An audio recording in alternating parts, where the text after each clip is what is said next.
because there are many hungers over there แล้วเอาภาษาแปลกๆไปพูดที่บ้าน and then take the speaking the tongues language to speak at hometown พ่อแม่ที่บ้านก็คงจะงงฟังลูกพูดไม่รู้เรื่อง the parents will be amazed แต่ไม่ต้องห่วงเป็นภาษาฝ่ายวิญญาณ don't worry but this is the language of the Holy เมื่อพ่อแม่ Spirit เป็นคริสเตียนพ่อแม่ก็เข้าใจว่าพูดลูกกำลังพูดภาษาสวรรค์ once they are Christian then they know that the child is speaking the word the language of heaven เรื่องของภาษาแปลกๆนี่มันเป็นเรื่องที่ถกเถียงกัน speaking in tongues is always in debates แต่ขอบคุณพระเจ้าที่อาจารย์เปาโลเป็นอาจารย์ที่มาจากสายฟาริสี thank God that Apostle Paul is from Pharisee side แต่ด้วยความเป็นฟาริสีของท่านทิ้งหมดเลย but he forsake everything from being Pharisees หลังจากที่ท่านได้รับฤทธิ์เดชพระวิญญาณบริสุทธิ์และรับไฟของพระเจ้าแล้ว after he received the power from the Holy Spirit and the fire of God ชีวิตของท่านเปลี่ยนแปลงจากฟาริสีเป็นคาริสมาติกเต็มหมด his life been changed from Pharisees to be a charismatic Christian ฮาเลลูยาและพวกเราก็เป็นเช่นนั้น and also we are like that ไม่ว่าคุณจะมาจากสภาคริสตจักรแบปติสต์หรืออะไรก็แล้วแต่ no เมื่อรับฤทธิ์เด matter ชพระวิญญาณ what denomination you are from once you have received the Holy Spirit ชีวิตคุณจะถูกเปลี่ยนแปลง your life will be changed คุณจะไม่เหมือนเดิม you will not be the same anymore และชีวิตของคุณจะเจริญขึ้นแน่นอน and your life will be prosper ข้าพเจ้าเชื่อข้าพเจ้าพูด I ท่านไม่ believe พูด I เพราะท่าน speak ไม่เชื่อ you don't believe and you don't speak นี่เป็นเรื่องของภาษาแปลก this is about speaking in tongues ถ้าปราศจากความเชื่อท่าน without ก็ไม่ the faith พูดภาษาแปลก or you don't believe you don't speak และงานของพระวิญญาณบริสุทธิ์ก็ไม่สามารถเข้ามาในจิตใจของท่านได้ and the work of the Holy Spirit cannot come into your heart ข้าพเจ้าเชื่อข้าพเจ้าพูด I speak because I believe ท่านไม่พูดเพราะท่านไม่เชื่อ you don't speak because you don't believe เพราะนั้นวรรคท้ายนี่ขอให้ตัดทิ้งไปได้ so we should forget about the last sentence เมื่อมาในคริสตจักรที่พูดภาษาแปลกๆและรับฤทธิ์เดชพระวิญญาณบริสุทธิ์ท่านต้องเชื่อและท่านต้องพูด when you're in the church and believe in the power of the Holy Spirit then you have to believe and then you have to speak แต่พูดโดยการทรงนำของพระวิญ but ญา you ณ speak by the leading of the power of the Holy Spirit อย่าฝึกพูด don't practice yourself เพราะการพูดในพระวิญญาณบริสุทธิ์นั้นพระวิญญาณเท่านั้นที่เป็นผู้นำ because speaking in tongues is only led by the Holy Spirit ดังนั้นภาษาแปลกๆในพระคัมภีร์จึงมีเรียกอยู่3อย่างด้วยกันเรียกว่าภาษาแปลกๆภาษาสวรรค์แล้วก็ภาษาของมนุษย์ so there are 3 types of speaking in tongues first is the strange language and then language from heaven and human's language แต่ถ้าเราพูดกับพระเจ้าเราเรียกว่าภาษาสวรรค์ but when we speak to the Lord it's called language of heaven เวลาคุณพูดภาษาของพระเจ้าเนี่ยคุณต้องแปลให้คนอื่นฟังไหม when you talk to God do you have to translate it คุณกับพระเจ้ารู้กันว่าคุณกำลังพูดกัน you know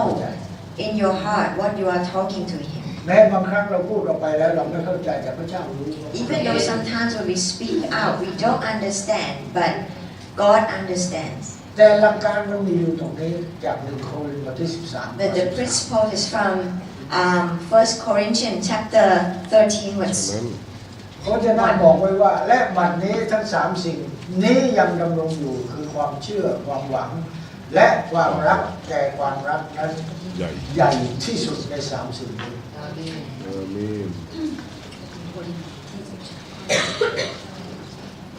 If I speak in the tongues of men and of angels no 13 13 sorry 1 โครินธ์ 1 โครินธ์ บทที่ 13 ข้อ 1 ออกข้อ ข้อ 13 โอเควันนั้นมีข้อ 1 เห็นเลขถึงข้างหน้าเลยอ่านข้อหนึ่ง 1 โครินธ์13 ออกข้ออยู่ข้างบนนั้น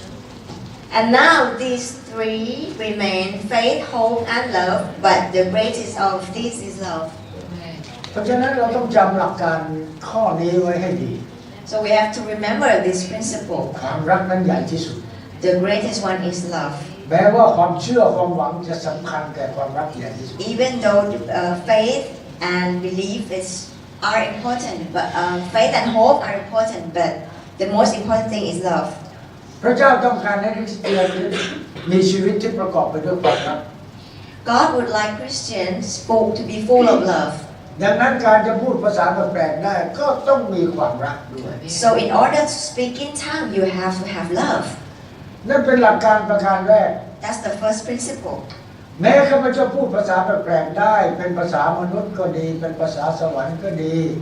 แต่ไม่มีความรักข้าพเจ้านั้นเหมือนค้องหรือฉาบที่กำลังส่งเสียง 1 Corinthians chapter 13 verse 1. If I speak in the tongues of men and of angels, but have not love, I am only a resounding gong or a clanging cymbal. ดังนั้นเรามาทำความเข้าใจกับหลักการ3ประการ So we ใน have ความ to หมายของพระคัมภีร์ข้อนี้ try to understand 3 principles from หลัก this การแรก scripture. ความรักควบคุมคำพูดของคริสเตียน The first one, love control the words. เป็นคริสเตียนห้ามด่าเขา When we are Christian, don't talk backwards to other people. ถ้าเมื่อไรคุณด่าเขานั้นคุณขาดความรักของพระเจ้า If you do that, then you lack of love. ให้สามารถฮัลโหลสามารถ I don't see you I just see you now ฮาเลลูยาเพราะฉะนั้นเวลาเป็นคริสเตียนเนี่ยคำด่ามันจะหายออกไปจากปาก So when we are Christian, we only speak nice words. ความเกลียดชังมันหายออกไปจากหัวใจหมด The hate is being get rid of our mind. เพราะฉะนั้นความรักจะต้องควบคุมชีวิตของเรา So love must take control of our life. ไม่ว่าจะเทศนาสั่งสอนประกาศเป็นพยานพูดพระวจนะของพระเจ้าความรักของพระเจ้าควบคุมทั้งสิ้น No matter how we speak or we preach, the love take control of everything. และโดยเฉพาะอย่างยิ่งถ้าเราพูดภาษาแปลกๆความรักของพระเจ้าจะควบคุมภาษาที่ออกจากปาก Especially when we speak in tongue, the love from God will control our tongue. เพราะฉะนั้นเชื่อได้เลยเวลาพูดภาษาแปลกๆแล้วรับรอง 1,000% ว่าคุณไม่ได้พูดเพื่อด่าคนอื่น So we can guarantee that 100% that we don't curse people, we only พูด talk ภาษา nice แปลกๆ words. ชี้ด้านเขาเนี่ยให้คัทรายสันตระพัชสันตริยาไม่ได้ไม่ใช่ชี้หน้าเขา We don't point to anybody and speak in tongue to curse other people. เป็นภาษาอ่อนหวานเป็นภาษาสวร But รค์ when we speak, it's a nice word, sweet words. แม้กระทั่งคำเผยพระวจนะในข้อ2นะครับใน1 โครินธ์บทที่ 13 ข้อ 2 บอกแม้ข้าพเจ้าจะเผยพระวจนะได้และเข้าใจในความล้ำลึกทั้งปวงและมีความรู้ทั้งสิ้นและมีความเชื่อมากยิ่งที่สุดพอจะยกภูเขาไปได้แต่ไม่มีความรักข้าพเจ้าก็ไม่มีค่าอะไรเลย From 1 Corinthians chapter 13 verse 2, if I have the gift of prophecy and can fathom all mysteries and all knowledge, and if I have a faith that can move mountains, but have not love, I am nothing. ผู้รับใช้บางคนได้รับของประทานเรื่องการเผยพระวจนะ Many servant of God has got gift for doing prophecy, แต่เจ้าอื่นไม่ได้รับของประทาน but I not have received that. ไม่รู้เพราะอะไรพระเจ้า I don't know why God didn't give me. ผมก็อยากนะอยาก I like to have it, แต่พระเจ้าให้มีของประทานอื่นมา but God has given me other gifts. พระเจ้าให้ของประทานอัครทูต He given me a gift of being apostles. อันนี้ยอดเยี่ยมมาก This is very good. ใครได้ของประทานอัครทูตคุณสามารถไปตั้งโบสถ์ได้เลย Who's got this gift, you can establish a church. ผมเชื่อเพราะเห็นว่าผมตั้งโบสถ์มา4 โบสถ์แล้ว I believe so because I have established ระบบที่ four ตั้งนั้นยังอยู่ churches, จนกระทั่งปัจจุบัน and they are all still running. แล้วก็ที่จับสมุนเมอร์ซี่ก็อยู่16 ปีย่างเข้าปี And also, Small Mercy is now 16 years old. และผมเชื่อว่าพระเจ้าก็จะให้ผมไปตั้งโบสถ์ที่5อีก I believe that God will let me to establish one more church ที่อำเภอกระนวนขอนแก่น in Kanwan in Khon Kaen. ฮาเลลูยาเมื่อไรที่อาจารย์ครูเปิดโบสถ์พวกเรามาได้นะเดินทางจากนู่นมากระนวนไม่ไกลเท่าไหร่ Whenever I go there, don't forget to join me. เพราะฉะนั้นจำไว้ให้แม่นว่าความรักควบคุมทุกอย่างไม่ว่าคุณจะพูดภาษาแปลกๆไม่ว่าคุณเผยพระวจนะถ้าไม่มีความรักควบคุมสิ่งเหล่านั้นเนี่ยนะไม่มีคุณค่าอะไรเลย So don't forget that love takes control of everything, even speaking in tongues or giving prophecy. Without love, it's nothing. มาดูหลักการประการที่2ภาษาแปลกๆแบ่งเป็น2แบบตามพระวจนะในข้อหนึ่ง Second principle, the speaking in tongues have two types. แบบที่1ภาษามนุษย์ The first type is human language. พูดภาษาอื่นๆพูดภาษาอื่นหรือพูดภาษาแปลกๆเป็นการสื่อสารจากมนุษย์ถึงมนุษย์ด้วยกันเป็นการสื่อสารถึงพระเจ้าด้วย When we speak other language, when we speak to human beings and also we speak to God. เหมือนในกิจการบทที่2เมื่อเขารับฤทธิ์เดชพระวิญญาณบริสุทธิ์เขาพูดภาษาต่างๆ Like in Acts chapter 2, when they received the power of the Holy Spirit, they started talking other languages. ภาษาต่างๆนั้นหมายความว่าผมเรียนภาษาไทยอย่างเดียวแต่ผมสามารถพูดภาษาโปรตุเกสได้ This means that I just happen to speak other languages without learning it. แล้วมีคนโปรตุเกสเข้ามานั่งอยู่ที่นี่เขายังแปลกใจว่าอาจารย์ Such อาจารย์ as นี่พูดภาษาโปรตุเกสได้ maybe I could speak a Portuguese without knowing it, and the Portuguese people come in and understand me. นั่นเรียกว่าภาษาต่างๆที่คนที่อยู่ข้างนอกห้องประชุมในวันนั้นในกิจการบทที่2ได้ยินเขาพูดภาษาต่างๆหลายภาษาด้วยกันเขายังแปลกใจ This is the same time as in Acts chapter 2, when people started talking other languages, and they people out there who were observing, they understood the language. เหตุการณ์นี้เกิดขึ้นได้เพราะเหตุว่าพระวิญญาณบริสุทธิ์กำลังเคลื่อนไหวในที่ประชุม This happened because there was a movement of the Holy Spirit ถ้า in ไม่ the ใช่งานของพระ congregation. วิญญาณบริสุทธิ์พูดไม่ได้ใครบ้างที่จะพูดภาษาอื่นได้ตั้งหลายภาษา And without the work of the Holy Spirit, nobody can speak other languages. แต่ขอบคุณพระเจ้า But thank God, นั่นสามารถสื่อสารกับชาติอื่นๆได้เวลาพระเจ้าให้เราพูดภาษาคน when God allows, we can communicate with other people from other countries. แล้วแบบที่2เรียกว่าภาษาสวรรค์หรือ heavenly language The second type is a heavenly language. ผมอาจารย์พูดไปแล้ว heavenly language ภาษาสวรรค์ It's the language from heaven. เป็นภาษาสวรรค์ใช้ระหว่างผู้พูดกับพระเจ้าเท่านั้น This is used only for the speaker, in between the speaker and God. เมื่อไรก็ตามที่คุณสามารถพูดภาษาแปลกๆได้แล้วคุณก็นั่งพูดของคุณอยู่นั่นนะ Whenever you want to speak to God, then you keep speaking in tongues. จนกระทั่งเพื่อนที่อยู่ข้างๆเขาแปลกใจว่าคนนี้กำลังพูดอะไรเนี่ย But nobody around you understand what you're talking. เราเป็นคริสเตียนขอให้เข้าใจเถิดนั่นเรากำลังสื่อสารกับพระเจ้า We must understand if we start talking like this, that's when we communicate with คุณ God. กำลังคุยกับพระเจ้า You're talking to God, to the เรียก Lord. ว่าภาษาสวรรค์ This is called a heavenly language. เห็นไหมครับ Amen. เพราะฉะนั้นคนที่อยู่ข้างๆก็อย่าไปนึกว่าเฮ้ยคนนี้มันบ้าเนี่ยมันพูดภาษาอะไรของเขาเนี่ยนะไม่ใช่ So don't think that other people is insane because they talk other languages. เป็นคริสเตียนเราต้องเข้าใจว่าภาษาแปลกๆเป็นภาษาที่สื่อสารระหว่างมนุษย์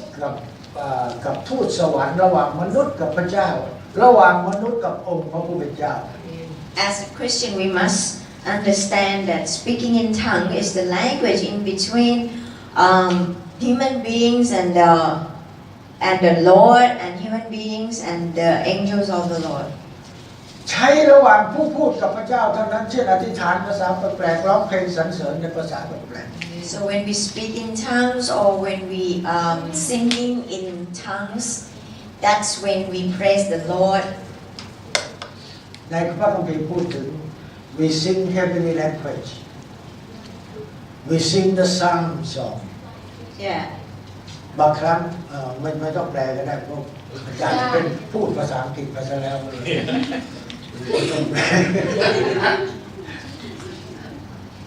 เพราะว่า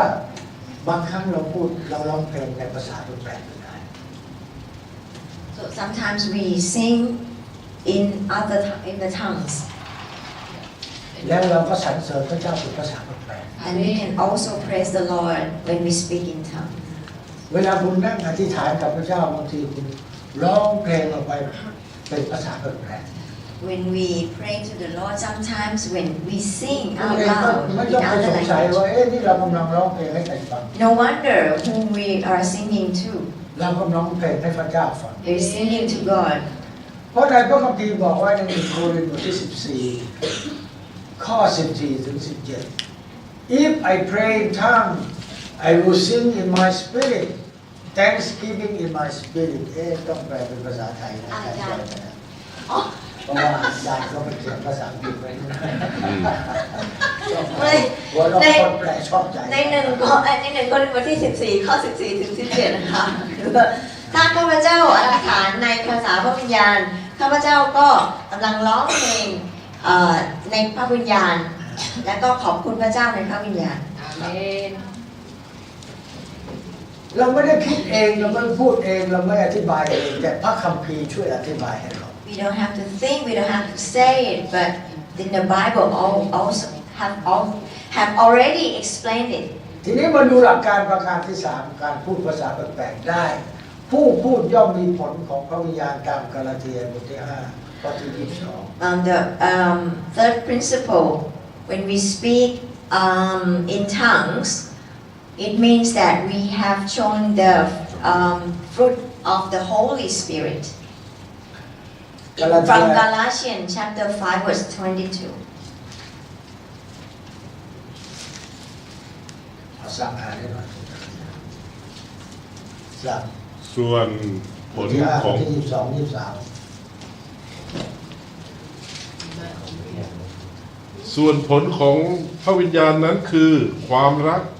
ความชื่นชมยินดีสันติสุขความอดทนความปราณีความดีความสัตย์ซื่อความสุภาพอ่อนโยนและการควบคุมตนเองสิ่งเหล่านี้ไม่มีบทบัญญัติข้อใดห้ามเลยมีอยู่ถึง9ประการ The fruit of the Spirit is love, joy, peace, patience, kindness, goodness, faithfulness, gentleness, and self-control. Against such things there is no law. จะเห็นว่าผลของพระวิญญาณประการแรกบอกเลยว่าความรัก You see, the first fruit of the Holy Spirit is love. เพราะฉะนั้นใครก็ตามที่รับพระวิญญาณบริสุทธิ์บัพติศมาในพระวิญญาณบริสุทธิ์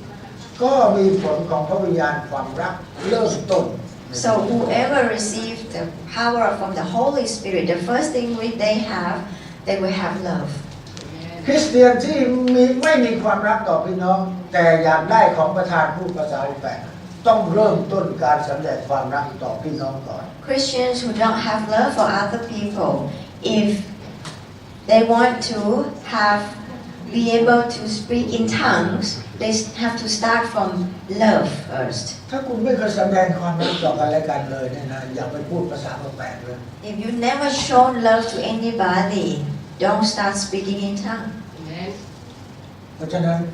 อยากรับฤทธิ์เดชพระวิญญาณบริสุทธิ์และพูดภาษาแปลกต้องแสดงความรักต่อกัน So if you want to receive the power from the Holy Spirit and speak in tongues, firstly we have to show love to other เอา people. หันไปก่อนเลยนะน้อง So you turn to the next person and give a hug. Give a hug to show love. ต้องแสดงความรักเวลาเราแสดงความรักกับใครคนไทยก็เขินเวลาแสดงความรักเขินโกรธกันก็ โอ้ย Thai people are very shy, บอกเคยกอดไผ่ not used to giving a hug. แต่รู้ไหมครับคริสเตียนก็บอกว่าจุ๊บกันด้วยความรัก But Christian, we have to kiss with a pure heart love. เพราะฉะนั้นการเป็นคริสเตียนเราต้องเริ่มต้นใหม่วัฒนธรรมของพระเยซูคริสต์ And we have to start a new culture from Christ. วัฒนธรรมของชาติเรานี่มันมีเยอะทั้งประเพณีทั้งวัฒนธรรมมีเยอะเป็นคริสเตียนปั๊บโอ้โหบางอย่างมันทิ้งยากเหลือเกิน Our Thai culture is hard to change. วัฒนธรรมในเรื่องขี้อายเนี่ยทิ้งยากเหลือเกิน Very shyful Thai people. Very shy. ไม่รู้อะไรปิดคนอะไรปาก They always cover their mouth. ไม่ต้องอาย No need to shy. ผมพอมาเป็นสบของนานาชาติใหม่ๆเนี่ยผมก็ขี้อาย When I first became a pastor in an international church, I was shy, ฝ very รั่ง shy. ฝรั่งเข้ามากอดผมเอง Foreigners came and give me a hug, and I was going like this. no no no no The ครับ big distance. No, you have to hold tight. ถ้าก่อนแบบนั้นก็มารังเกียจเขาเนี่ย โอ้เราก็จะนี้เราก็กลัวใช่ไหมเราวัฒนธรรมไทยโอ้ Thai culture have to keep distance. ในที่สุดเราเรียนรู้ Finally, I've learned. แล้ววัฒนธรรมของฟิลิปปินส์เนี่ยเป็นยังไง What about in Philippines? Yeah, we always เป็นอยู่ครับ we always have religion God. We ก็คือจะกอดกันอยู่ตลอดนะคะคนฟิลิปปินส์ yeah we also do this and hugging also like this. It's normal เอา for หน้ามาชนกันแล้วก็กอดกันนะคะเป็นวัฒนธรรมของเขา normal for Filipino. And we're not shy. แล้วก็เขาไม่อายด้วยนะคะที่จะทำแบบนั้น นะครับแต่ผลของพระวิญญาณทำให้เราหาย But the fruit of the Holy Spirit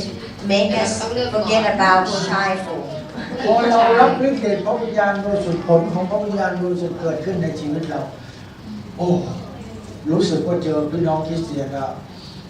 กอดรัดฟัดเวียนกันเลย After we have the fruit of the Holy Spirit, we like to give a hug to แต่ขอ all โทษวันนี้ Christians. อาจารย์ปู่กอดใครไม่ได้เลยเพราะว่าเป็นหวัดอยู่ But today, I'm sorry, I don't want to hug anybody because I am sick. พระเจ้าแบบที่สองยอมจำนน And then secondly, we have to yield, surrender. ผลของพระวิญญาณ That's the fruit of the Holy Spirit. ยอมจำนนให้พระคริสต์ทำลายสิ่งเก่าๆให้ล่วงไปหมดเปิดรับของประทานจากสวรรค์ We have to surrender to the Lord so that He can destroy our old life and we can receive the gift from heaven. อาจารย์เปโลพูดทั้งใน2 โครินธ์และทั้งใน Apostle Paul also talked in 2 Corinthians ในโคโลสีบทที่3ด้วย and also Colossians chapter 3, พูดถึงเรื่องที่เราต้องทิ้งสิ่งเก่า talking about we have to forsake all the bad, all the old things. ๆนี่แน่ใครอยู่ในพระคริสต์พวกนั้นก็ถูกสร้างใหม่แล้ว Because who are in Christ is a new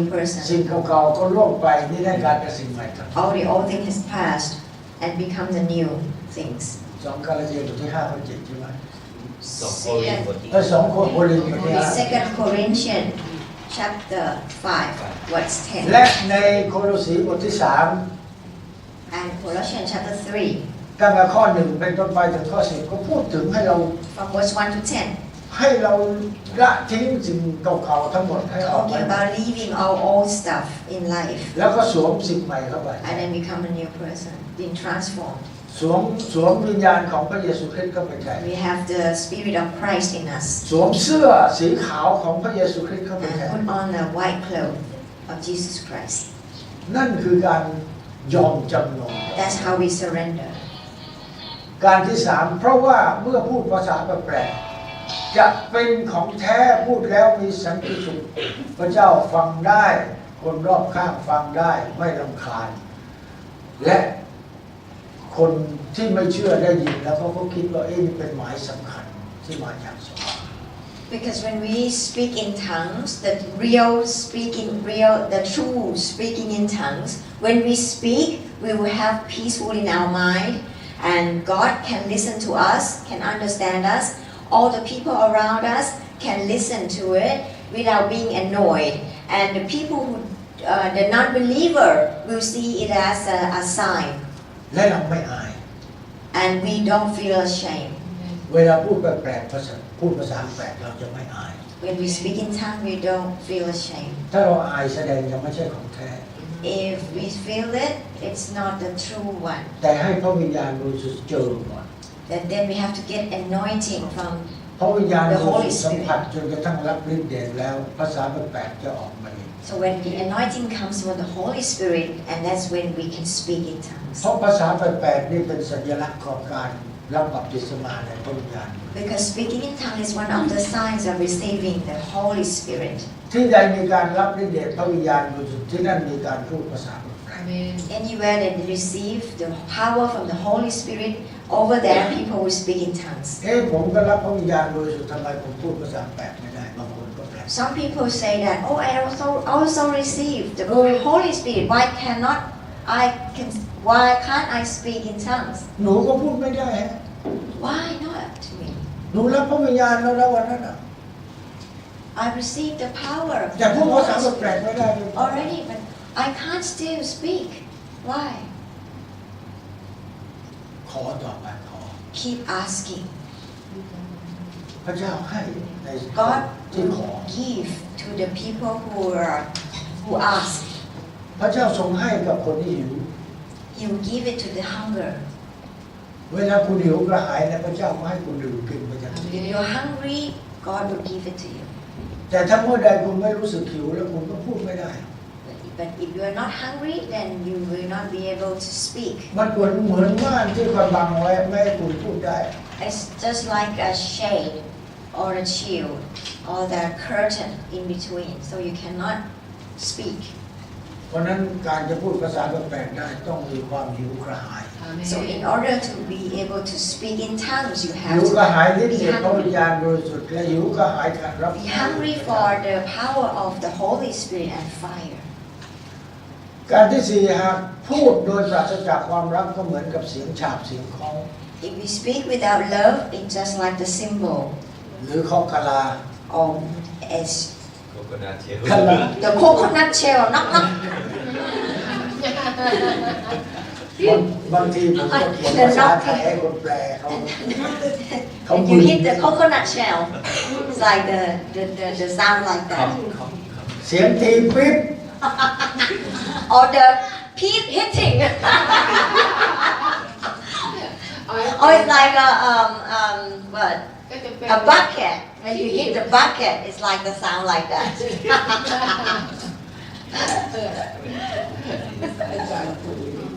ทำให้คนอื่นได้ยินแล้วมันรำคาญ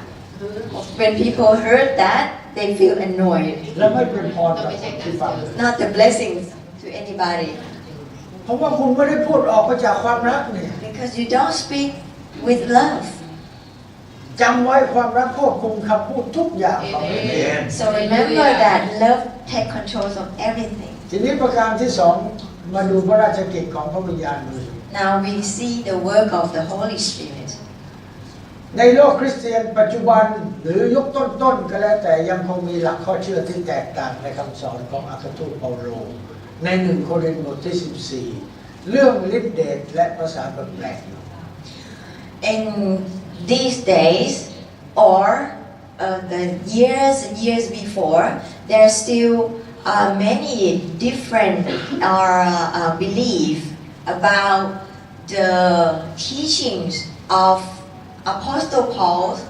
in 1 Corinthians chapter 14 about the power of the Holy Spirit and speaking in tongues. เริ่มต้นที่พระธรรมกิจการภาษาแปลกๆเป็นสัญลักษณ์ของการบัพติศมาในพระวิญญาณบริสุทธิ์อย่างที่พูดไปสักครู่แล้ว Starting from the Acts, talking about speaking in tongues is the sign of receiving the power of the baptism in the Holy Spirit. นี่เป็นพระราชกิจของพระวิญญาณ This is the work of the Holy Spirit. เมื่อไรก็ตามที่พระวิญญาณบริสุทธิ์เคลื่อนไหวในชีวิตของคุณพระวิญญาณบริสุทธิ์ก็ทำงานในใจใน Whenever He works in you, He move in you. และถ้าคุณเปิดรับพระองค์เต็ม100%พระองค์ก็ให้เสียงภาษาแปลกๆมันไหลออกมาจากปาก He will let the sound of His language to come from your mouth. บางทีคุณหยุดไม่อยู่เลย Sometimes you cannot stop. มีหลายคนพูดภาษาแปลกๆแล้วหยุดไม่อยู่เลยจนกระทั่งต้องล้มลงไปแล้วก็ร้องไห้แล้วก็มีหมายสำคัญการอัศจรรย์ต่างๆเกิดขึ้น Many people could not stop speaking. They had to fall down and they're crying, and there are many signs and wonders. เราที่อยู่ใกล้ๆก็ไม่ต้องไปตกใจรู้ไปไหน If we are near, we are close to this type of when the Holy Spirit moves, we don't get confused or we don't get amazed, a doubt. เหมือนกับในอะไรที่มาที่การวางมือรับฤทธิ์เดชและดิ้นชักงออยู่ชื่ออะไรนะ Oh, now ice. ไม่โอ้น่ากลัวมากถ้าคนอื่นไม่เข้าใจนะนึกว่าเฮ้ยก็กำลังจะตายนะ Once there was a man who came to our church named Ice. He had bad spirit in him, a very big one. And when he got touched by the power of the Holy Spirit and the fire, he got seizure and he shouted and he screamed very loud. If people who don't understand, they'll get scared. ตัวสั่นไปหมด He all shake. ถ้าคนไม่เข้าใจเรื่องฤทธิ์เดชของพระวิญญาณบริสุทธิ์นึกว่าเขากำลังชักจะตาย If we don't understand about the work of the Holy Spirit, we might think that he's going to die. แต่ไม่ใช่เป็นอย่างนั้นทุกคนเพราะว่าตัวของเขามีเป็นวิญญาณชั่วเยอะแยะเลยอยู่ในร่าง But this won't happen to everybody. It's just that some person which has got a very evil spirit. พอพระวิญญาณบริสุทธิ์เข้าไปในร่างกายของเขาทำให้เขา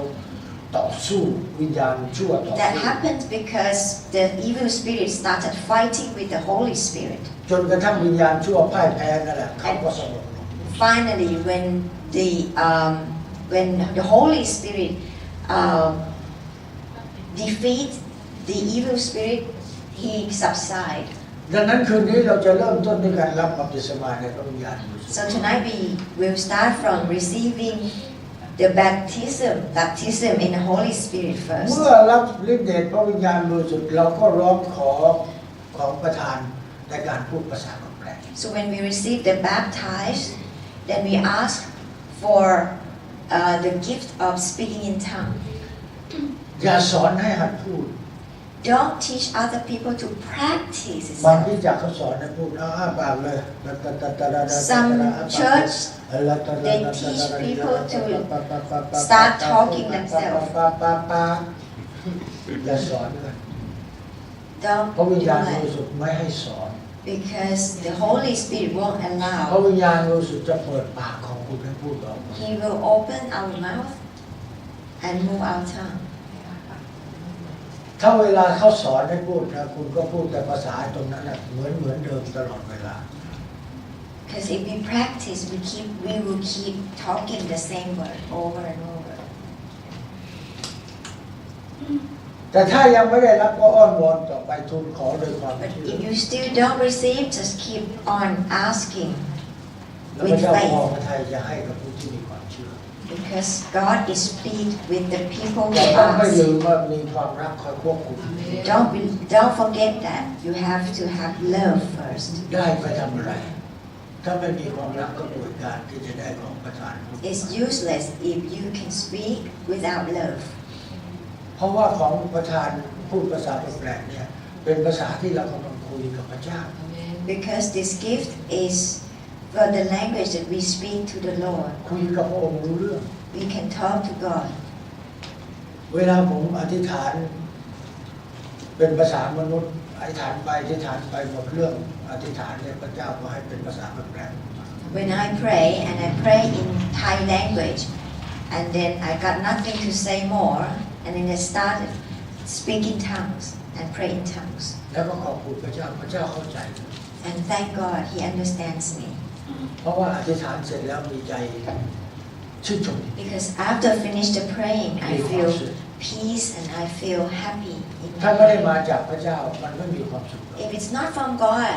it won't be a happiness in our heart. There won't be. แล้วเมื่อได้รับมาแล้วใช้ให้สอดคล้องกับของประทานแฝงพระวิญญาณในกาลาเทียบทที่5 22 23 In Galatians chapter 5, verse 22 to 23, when we receive it, we have to use it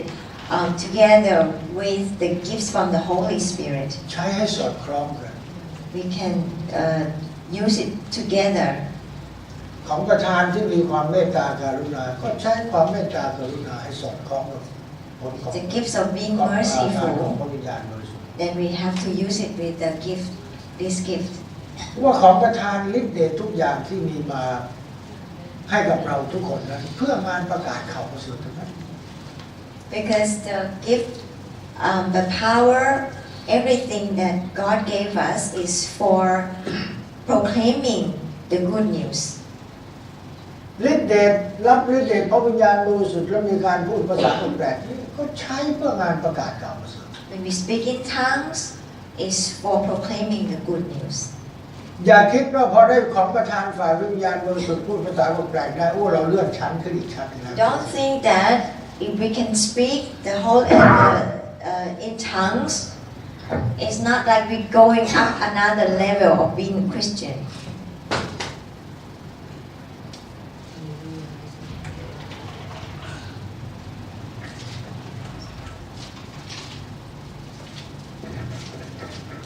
ขอบคุณพระเจ้าพูดมาตั้งนาน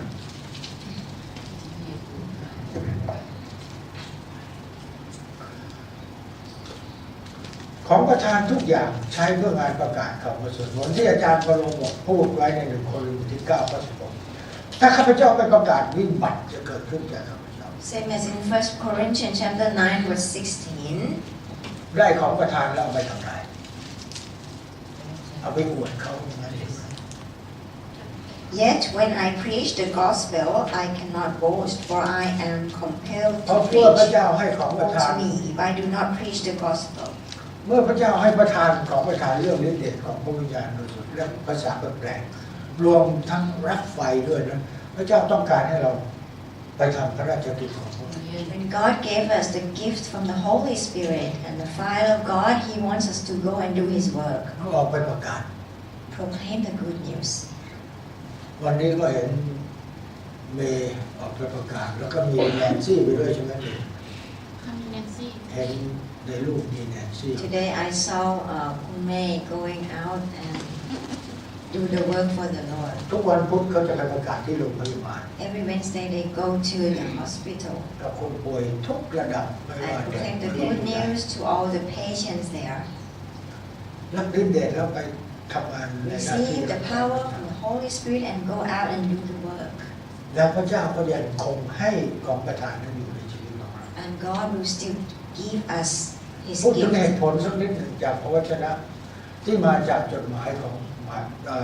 พระวจนะของอาจารย์เปาโลนะ This is เหตุผลประการหนึ่งใน1 โครินธ์บทที่ 1 ข้อ 5ข้าพเจ้าให้ท่านทั้งหลายพูดภาษาแปลกๆได้นี่เป็นเหตุผลสำคัญที่สุด the first reason from Apostle Paul is from 1 Corinthians chapter 1 verse 5. For in Him you have been enriched in every way, in all your speaking and in all your knowledge.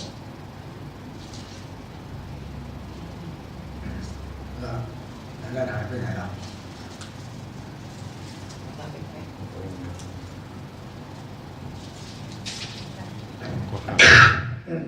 ไม่ใช่บทที่ 1 ไม่ใช่บทที่ 1นะฮะ ในโครินธ์เนี่ยที่ดูว่า มันไม่มีข้อห้า มันไม่ใช่มันไม่ตรง ไม่ใช่บทที่ มันไม่ตรง And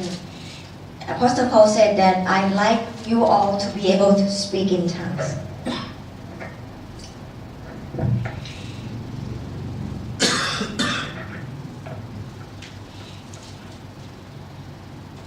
I wish I wish you all can speak in tongues. 14 ข้อ 5 หรือเปล่าบทที่ 14 ข้อ 5 บทที่14ข้อตกเลข4โยม 5 I would like every one of you to speak in tongues, but I would rather have you prophesy. He who prophesies is greater than one who speaks in tongues, unless he interprets so that the church may be edified. เพราะฉะนั้นมีบางที่จักเขาห้ามอย่าพูดภาษาแปลกๆเลยเพราะว่าพูดไปแล้วเดี๋ยวจะกลายเป็นภาษาของมารซาตาน So many churches said that we should not speak in tongues, or they could be confused and become a Satan's language. คุณอย่าไปฟังคนที่ไม่เชื่อ Don't listen to non-believers. คุณคิดอยู่อย่างเดียวว่าข้าพเจ้าเชื่อข้าพเจ้าพูด So just think that I speak because I believe. เพราะท่านไม่เชื่อท่านถึงไม่พูด Because you don't speak because you don't believe. บางทีบอกว่าอาจารย์เปาโลห้ามแล้วก็มีนะพระคัมภีร์บอกว่าถ้าพูดไม่มีคนแปลบอกว่าให้หยุดซะอย่าพูด If somebody said to us that Apostle Paul said we should not speak in tongues, if there's nobody interprets, เพราะฉะนั้น tell เราต้อง them อ่า to น stop. เราต้องอ่านพระคัมภีร์ให้ละเอียด We have to read it through in the Bible. ถ้าอ่านแล้วยังไม่เข้าใจก็ต้องถามคนที่รู้ If we still don't understand, we must ask the people who really know about this. จะเห็นว่ามีคริสเตียนที่เป็นทั้งอาจารย์ศาสนาจารย์ครูผู้นำมากมายเป็นล้านๆคนในโลกเนี่ยเขาพูดและอธิษฐานภาษาแปลก We can see many Christians who are teachers, who are preachers, many and millions of people around the world who can speak and pray in tongues. ไม่ใช่เกิดขึ้นในคริสตจักรเล็กๆอย่างคริสตจักรของเราไม่ใช่ It doesn't happen just only in the small church like ours. คริสตจักรใหญ่ๆที่มีสมาชิกเป็นหมื่นเขาพูดภาษาแปลก The big churches got about 1,000, 10,000 people can also speak in tongues. แต่ถึงอย่างนั้นก็ตามก็ยังมีคริสตจักรบางคริสตจักรยังต่อสู้อยู่ไม่ให้สมาชิกของตัวเองพูดภาษาแปลก In spite there are many Christians, many churches speak in tongues, but there still are many people who don't believe in this. เขากำลังปฏิเสธเรื่องฤทธิ์เดชของพระเจ้า They are rejecting the power of God. เพราะงานของพระวิญญาณบริสุทธิ์เป็นเรื่องของฤทธิ์เดชงานการพูดภาษาแปลกๆก็เป็นฤทธิ์เดชของพระวิญญาณ Because the work of the Holy Spirit is the power from God. ในข้อนี้ก็ผมอาจจะพูดแรงไปหน่อยเป็นคำพูดโง่นะไร้สาระมากที่บางคนพูดว่าของประธานฝ่ายพระวิญญาณไม่มีแล้วในยุคปัจจุบันนี่ก็มีบางคนพูดอย่างนี้ Some people are very stupid and nonsense. They said that the gift of the Holy Spirit, there's no gift of the Holy Spirit in these days. เฮ้ยไม่มีแล้วรับบัพติศมาในพระวิญญาณยุคนี้ไม่มีแล้วของ They ประธาน said no more receiving the Holy Spirit in these days. การอัศจรรย์ไม่มีแล้ว No more miracles. การรักษาโรคไม่มีแล้ว No more healings. เขาพูดอย่างนั้น Many people say และ that ทำให้พวกเรามีความเชื่อก็ and ความ make เชื่อของเรา some ก็ of บิด us เบี้ยวไป confused. เพราะฉะนั้นอะไรที่เป็นเรื่องที่พูดออกมาแล้วเราฟังแล้วมันไร้สาระไม่ตรงตามที่พระคัมภีร์เลยก็ไม่ต้องไปฟัง So ครับแล้วก็ don't listen to those who don't have the truth in the Bible. มีที่ไหนบ้างก็ไม่ต้องไปบอกกันว่ามีที่ไหนบ้าง We don't say about people who believe or not believe. ดีนะโนอาห์กำลังจะปิดเรืออยู่แล้วประตูเรือเนี่ยโนอาห์กำลังจะสั่งให้ลูกเขยปิดประตูเรือเนี่ยมาทันเวลาพอดีรอดฮาเลลูยา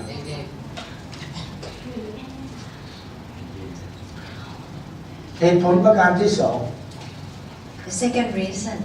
เพราะฉะนั้นเน้นว่าของประทานฝ่ายพระวิญญาณในเอเฟซัสบทที่4ข้อ11นั้นพระเจ้าทรงให้แก่คริสตจักรในเอเฟซัสบทที่4ข้อ12บอกว่าเพื่อเสริมสร้างพระกายของพระคริสต์หรือคริสตจักรให้เจริญขึ้น in Ephesians chapter 4 verse 11 to 12,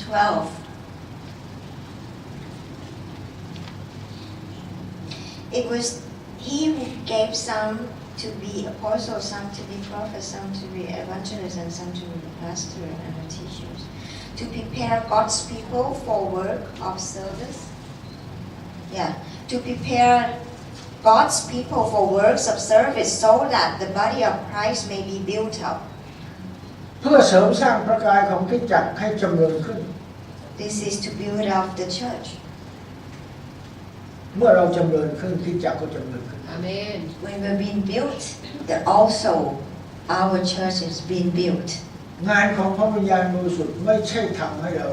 ต่ำลง The work of the Spirit, of the Holy Spirit, will not make us to become smaller. ฤทธิ์เดชของพระวิญญาณบริสุทธิ์ไม่ได้ทำให้ชีวิตของคริสเตียนได้ต่ำลงไม่ใช่ The power of the Holy Spirit will not make us lower, แต่ของประทานพวกนี้ช่วยทำให้เรามีชีวิตที่จำเริญขึ้น อาเม but น will make us become higher in the Spirit. เมื่อเราเป็นอวัยวะในพระกายของคริสตจักรของพระเยซูคริสต์ดังนั้นคริสตจักรก็จำเริญขึ้นด้วย When we are the body of Christ and the temple of the Lord, the church is also become higher. เพราะนั้นอย่าทิ้งเรื่องฤทธิ์เดชของพระเจ้า So don't forsake about the power of God. เสริมสร้างให้คริสตจักรจำเริญขึ้นทั้งด้านจิตวิญญาณทั้งส่วนตัวและส่วนรวม To build up the spirit, both personally and for all of us in the church. การจำเริญขึ้นของคริสเตียนเนี่ยเป็นการเตรียมคนที่จะทำหน้าที่ในงาน This is to prepare. เหตุผลประการที่3ของประธานฝ่ายพระวิญญาณตาม1โครินธ์บทที่12ข้อ8ถึงข้อ10นั้นให้แก่คริสเตียนทุกคนให้แก่ทุกคนพระคัมภีร์บอกว่าทุกคนไม่ใช่ให้คนใดคนหนึ่ง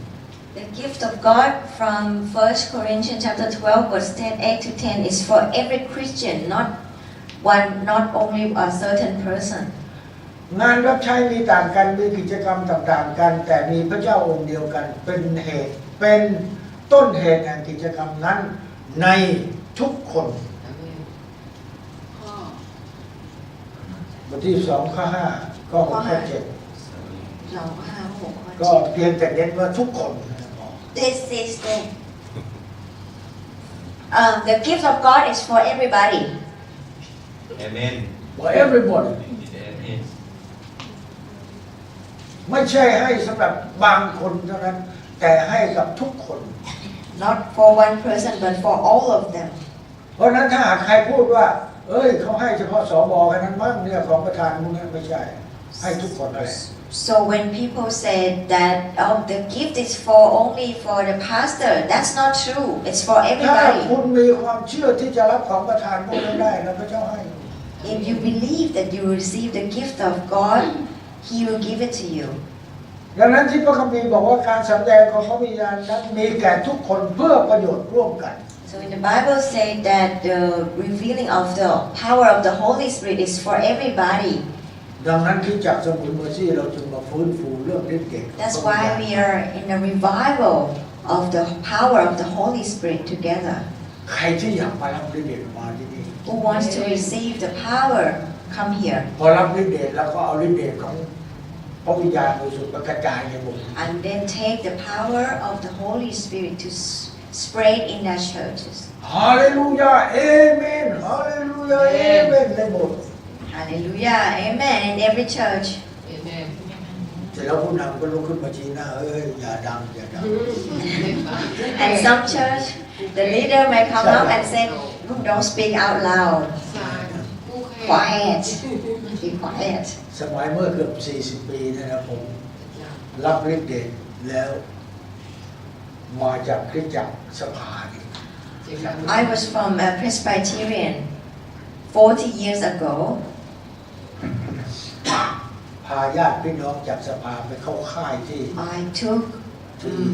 พัทยา my relatives to join revival service in Pattaya.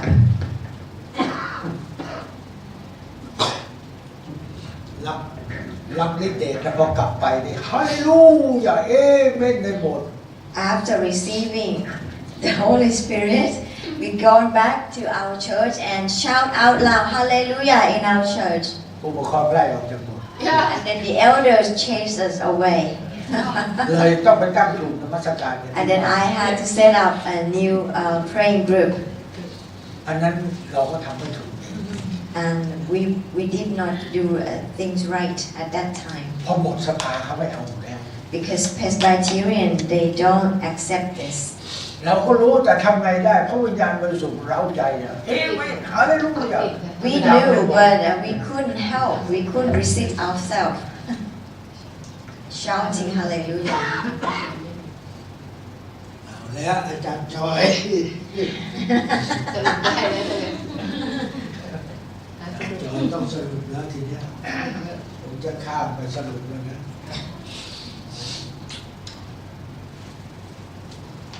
So we skip to the conclusion. สรุปบทเรียนตอนนี้ So now we go to the conclusion. พูดภาษาแปลกๆภาษาสวรรค์ผู้พูดต้องประกอบด้วยเรื่องความรักจากสวรรค์ When we speak in tongues, the heavenly language, the speakers must have love from heaven. ในขณะที่ท่านพูดภาษาแปลกๆต้องรู้ว่าท่านกำลังพูดกับคริสตจักรหรือว่าพูดกับพระเจ้า When we speak in tongues, we must know that we are talking to the church or we're talking to God. ถ้าเป็นการยืนขึ้นพูดกับคริสตจักรต้องมีคนแปล If we speak toward the members of the church, there must be a translator, interpreter. หมายความว่ากำลังเทศนาอยู่อย่างนี้ Just like มีคนคนหนึ่งบอกว่าพระเจ้าต้องการให้ขึ้นมาพูดภาษาแปลก like in our congregation, and somebody stand up and he said that, oh, the Lord would like me to speak in tongue. เรียกเขาขึ้นมายืนบนเวทีแล้วให้เขาพูดภาษาแปลก Call that person up and let him talk on the pulpit. แล้วศิษยาภิบาลก็แจ้งในที่ประชุมว่าขอคนที่มีของประทานในการแปลลุกขึ้นมาแปล And then we may ask if anybody has the gift for translating. ถ้ามีในกรณีอย่างนี้อาจารย์โปโลบอกอย่าให้เกิน3 คน If there's a situation like this, there should not be more than 3 people. ถ้าหากว่าไม่มีคนแปลก็ให้เขานั่งเฉยๆ If there's no translator, no interpreters, just tell them to sit tight. คำพูดของพระคัมภีร์ตรงนี้ก็เลยมีความเข้าใจว่าอาจารย์เปาโลสั่งว่าให้เฉยๆไว้อย่าพูดภาษา So from this scripture, there are many people who misunderstand, and they think that Apostle Paul told people to stay still, sit still. นั่นคือพูดกับคริสตจักรต้องแปล When we talk to the church, we have to interpret. ถ้าหากว่าเราพูดเป็นการส่วนตัวกับพระเจ้าเราไม่ต้องแปล When we talk to God directly, we don't have หรือ to ไม่ต้องมีคนมา translate. แปลให้เรา Nobody need to come and interpret what we speak คุณ to the กำลัง Lord. สื่อสารกับพระเจ้าระหว่างคุณกับพระเจ้าเราต้องให้ใครมาต้องแปล You see, the communication between you and the Lord, no need for other people to come and interpret. การที่3เมื่อพระเจ้าให้ของประทานพูดภาษาแปลกอย่ากลัวที่จะพูดเพราะว่าของประทานนี่เป็นเรื่องกลางเหนือธรรมชาติ So when God gave you the gift for speaking in tongues, don't be scared to talk, because this is the gift which is the supernatural. เมื่อพระเจ้าให้กลางเหนือธรรมชาติกับคุณแล้วคุณไม่ใช้คุณอายคุณกลัว When God gave it to you and you're shy or you're afraid, อย่างนั้นก็ไม่มีประโยชน์เลยที่คุณ then หิวมาหาย it's useless. ภาษาแปลกๆมาพร้อมกับการรับบัพติศมาในพระวิญญาณบริสุทธิ์ที่พูดไปแล้วเป็นสัญลักษณ์ของการบัพติศมาในพระวิญญาณ So speaking tongues is the sign of receiving the power of the Holy Spirit. Of เมื่อ being พูดได้ baptized. ทำให้ผู้พูดจำเริญขึ้น When you can speak, then your life will grow.